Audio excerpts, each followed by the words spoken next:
Welcome to the Enchanted Library, where we turn the pages of books, beautiful and old, living and magical. It's time to curl up, get cozy, and join us on an adventure.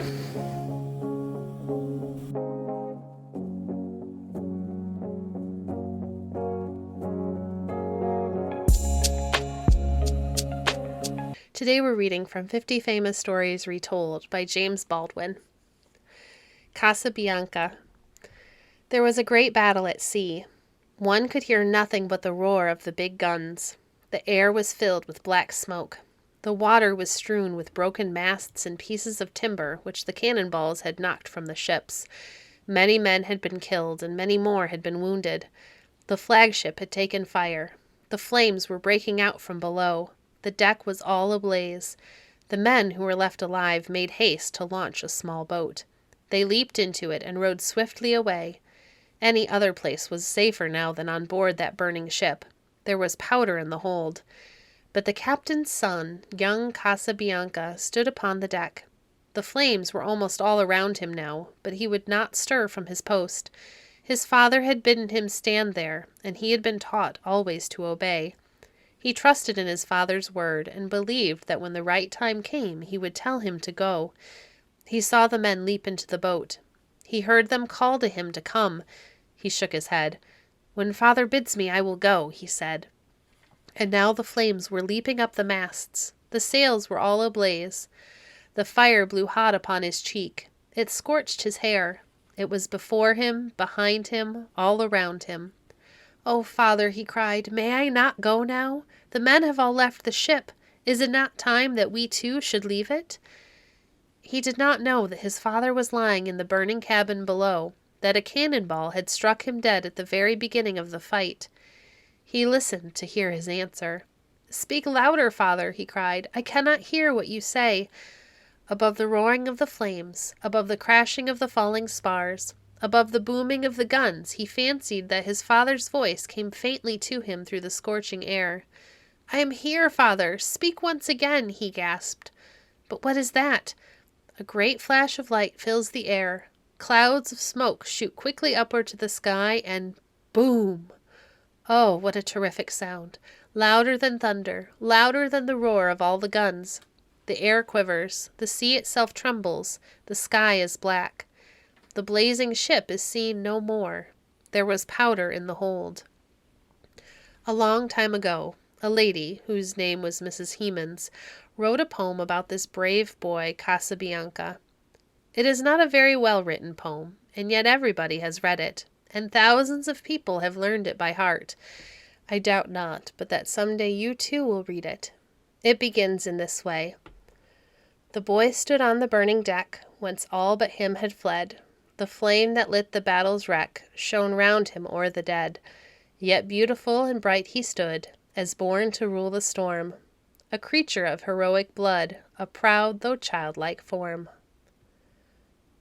Antonio Canova.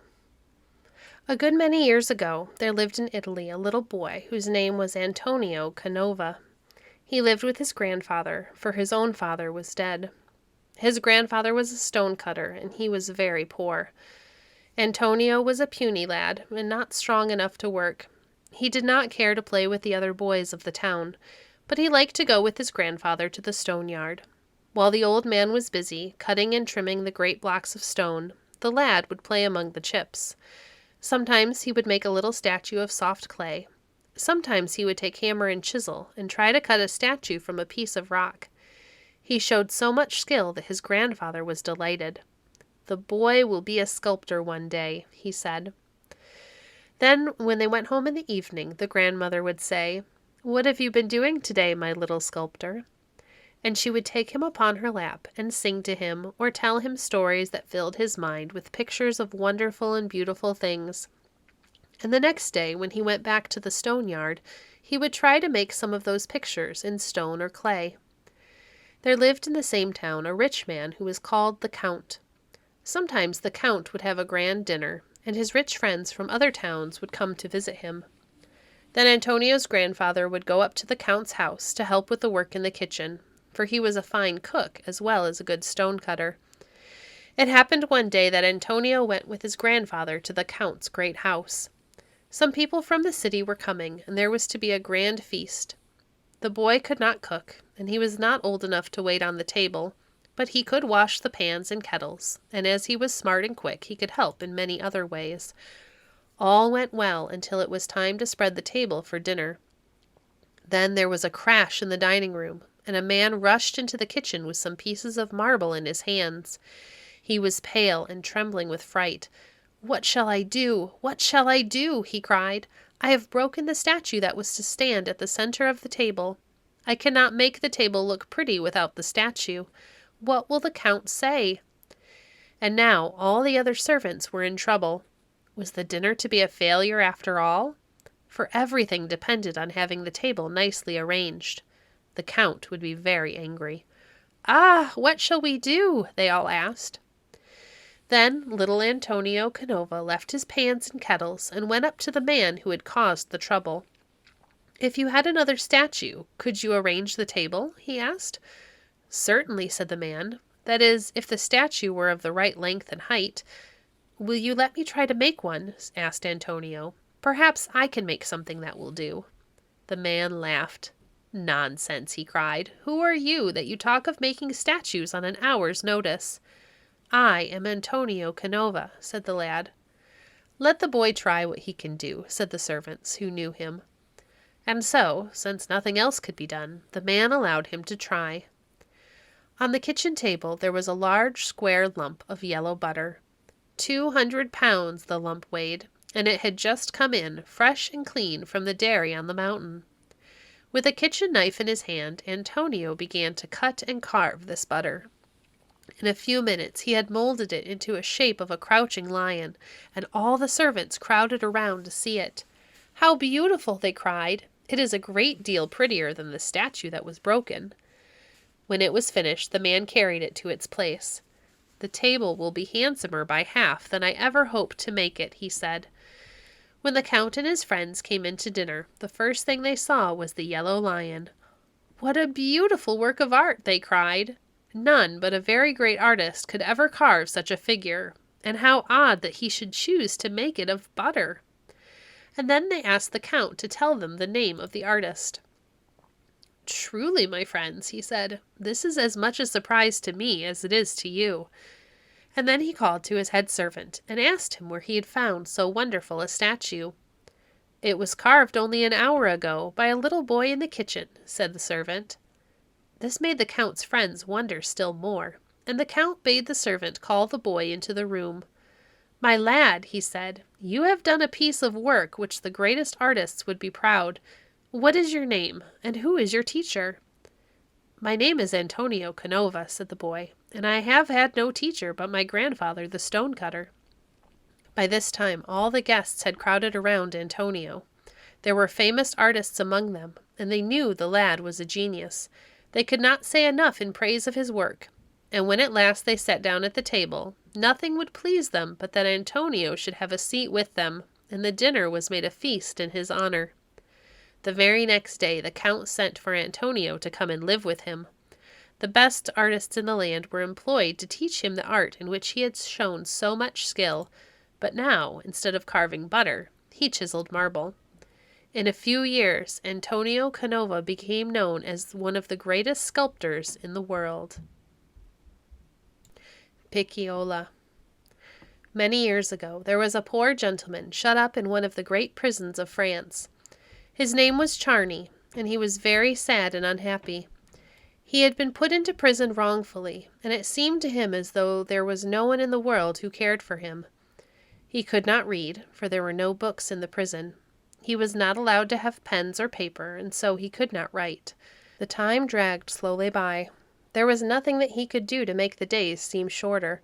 His only pastime was walking back and forth in the paved prison yard. There was no work to be done, no one to talk with. One fine morning in spring, Charney was taking his walk in the yard. He was counting the paving stones, as he had done 1,000 times before. All at once he stopped. What had made that little mound of earth between two of the stones? He stooped down to see. A seed of some kind had fallen between the stones. It had sprouted, and now a tiny green leaf was pushing its way up out of the ground. Charney was about to crush it with his foot, when he saw there was a kind of soft coating over the leaf. "Ah," said he, "this coating is to keep it safe. I must not harm it." And he went on with his walk. The next day he almost stepped upon the plant before he thought of it. He stopped to look at it. There were 2 leaves now, and the plant was much stronger and greener than it was the day before. He stayed by it a long time, looking at all its parts. Every morning after that, Charney went at once to his little plant. He wanted to see if it had been chilled by the cold or scorched by the sun. He wanted to see how much it had grown. One day, as he was looking from his window, he saw the jailer go across the yard. The man brushed so close to the little plant that it seemed as though he would crush it. Charney trembled from head to foot. "Oh, my Picciola!" he cried. When the jailer came to bring his food, he begged the grim fellow to spare his little plant. He expected that the man would laugh at him, but although a jailer, he had a kind heart. "Do you think that I would hurt your little plant?" he said. "No, indeed. It would have been dead long ago if I had not seen that you thought so much of it." "That is very good of you indeed," said Charney. He felt half ashamed at having thought the jailer unkind. Every day he watched Picciola, as he had named the plant. Every day it grew larger and more beautiful. But once it was almost broken by the huge feet of the jailer's dog. Charney's heart sank within him. "Picciola must have a house," he said. "I will see if I can make one." So, though the nights were chilly, he took, day by day, some part of the firewood that was allowed him, and with this he built a little house around the plant. The plant had 1,000 pretty ways which he noticed. He saw how it always bent a little toward the sun. He saw how the flowers folded their petals before the storm. He had never thought of such things before, and yet he had often seen whole gardens of flowers in bloom. One day, with soot and water, he made some ink. He spread out his handkerchief for paper. He used a sharpened stick for a pen. And all for what? He felt that he must write down the doings of his little pet. He spent all his time with the plant. "See my lord and my lady," the jailer would say when he saw them. As the summer passed by, Picciola grew more lovely every day. There were no fewer than 30 blossoms on its stem. But one sad morning it began to droop. Charney did not know what to do. He gave it water, but still it drooped. The leaves were withering. The stones of the prison yard would not let the plant live. Charney knew that there was but one way to save his treasure. Alas! How could he hope that it might be done? The stones must be taken up at once. But this was a thing which the jailer dared not to do. The rules of the prison were strict, and no stone must be moved. Only the highest officers in the land could have such a thing done. Poor Charney could not sleep. Picciola must die. Already the flowers had withered. The leaves would soon fall from the stem. Then a new thought came to Charney. He would ask the great Napoleon, the emperor himself, to save his plant. It was a hard thing for Charney to do, to ask a favor of the man whom he hated, the man who had shut him up in this very prison. But for the sake of Picciola he would do it. He wrote his little story on his handkerchief. Then he gave it into the care of a young girl who promised to carry it to Napoleon. Ah, if the poor plant would only live a few days longer! What a long journey that was for the young girl! What a long, dreary waiting it was for Charney and Picciola! But at last news came to the prison. The stones were to be taken up. Picciola was saved. The emperor's kind wife had heard the story of Charney's care for the plant. She saw the handkerchief on which he had written of its pretty ways. "Surely," she said, "it can do us no good to keep such a man in prison." And so, at last, Charney was set free. Of course, he was no longer sad and unloving. He saw how God had cared for him and the little plant, and how kind and true are the hearts of even rough men. And he cherished Picciola as a dear, loved friend whom he could never forget. Mignon. Here is the story of Mignon, as I remember having read it in a famous old book.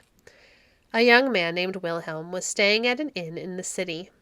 One day, as he was going upstairs, he met a little girl coming down. He would have taken her for a boy if it had not been for the long curls of black hair wound about her head.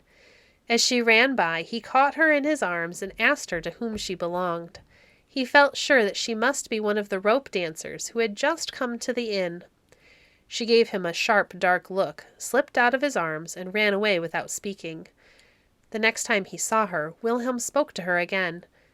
"Do not be afraid of me, little one," he said kindly. "What is your name?" "They call me Mignon," said the child. "How old are you?" he asked. "No one has counted," the child answered. Wilhelm went on, but he could not help wondering about the child and thinking of her dark eyes and strange ways. One day, not long after that, there was a great outcry among the crowd that was watching the rope dancers.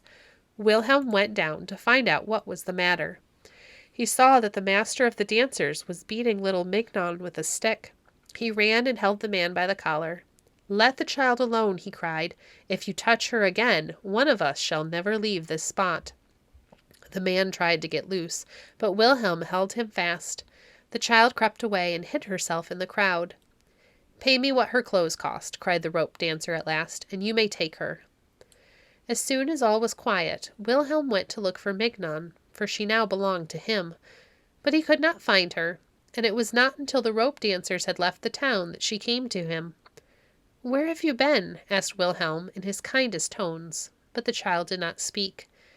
"You are to live with me now, and you must be a good child," he said. "I will try," said Mignon gently. From that time she tried to do all that she could for Wilhelm and his friends. She would let no one wait on him but herself. She was often seen going to a basin of water to wash from her face the paint with which the rope dancers had reddened her cheeks. Indeed, she nearly rubbed off the skin in trying to wash away its fine brown tint, which she thought was some deep dye. Mignon grew more lovely every day. She never walked up and down the stairs, but jumped. She would spring along by the railing, and before you knew it, would be sitting quietly above on the landing. To each one she would speak in a different way. To Wilhelm it was with her arms crossed upon her breast. Often for a whole day she would not say one word, yet in waiting upon Wilhelm she never tired. One night he came home very weary and sad. Mignon was waiting for him. She carried the light before him upstairs. She set the light down upon the table, and in a little while she asked him if she might dance. "It might ease your heart a little," she said. Wilhelm, to please her, told her that she might. Then she brought a little carpet and spread it upon the floor. At each corner she placed a candle, and on the carpet she put a number of eggs. She arranged the eggs in the form of certain figures. When this was done, she called to a man who was waiting with a violin. She tied a band about her eyes, and then the dancing began. How lightly, quickly, nimbly, wonderfully she moved. She skipped so fast among the eggs, she trod so closely beside him, that you would have thought she must crush them all. But not one of them did she touch. With all kinds of steps she passed among them. Not one of them was moved from its place. Wilhelm forgot all his cares. He watched every motion of the child. He almost forgot who and where he was. When the dance was ended, Mignon rolled the eggs together with her foot into a little heap. Not one was left behind, not one was harmed. Then she took the band from her eyes and made a little bow. Wilhelm thanked her for showing him a dance that was so wonderful and pretty. He praised her, petted her, and hoped that she had not tired herself too much. When she had gone from the room, the man with the violin told Wilhelm of the care she had taken to teach him the music of the dance. He told how she had sung it to him over and over again. He told how she even wished to pay him with her own money for learning to play it for her. There was yet another way in which Mignon tried to please Wilhelm and make him forget his cares. She sang to him. The song which he liked best was one whose words he had never heard before. Its music, too, was strange to him, and yet it pleased him very much. He asked her to speak the words over and over again. He wrote them down, but the sweetness of the tune was more delightful than the words. The song began in this way. "Do you know the land where citrons, lemons grow, and oranges under the green leaves glow?" Once, when she had ended the song, she said again, "Do you know the land?" "It must be Italy," said Wilhelm. "Have you ever been there?" The child did not answer. And this brings us to the end of 50 Famous Stories Retold by James Baldwin. It's been such a joy over the last several weeks to share these stories with you, and we would love to know which story is your favorite. Get in touch with us on Facebook and let us know. Thank you for joining us today. If you enjoyed today's episode, please leave a review on your favorite podcast platform and share our podcast with a friend. Visit our website at www.enchantedlibrary.net to see our past books or to connect with us on Facebook. If you'd like to support the work we do, you can visit our Patreon page at patreon.com/enchantedlibrary. We appreciate your support. Until next time, friends, happy reading.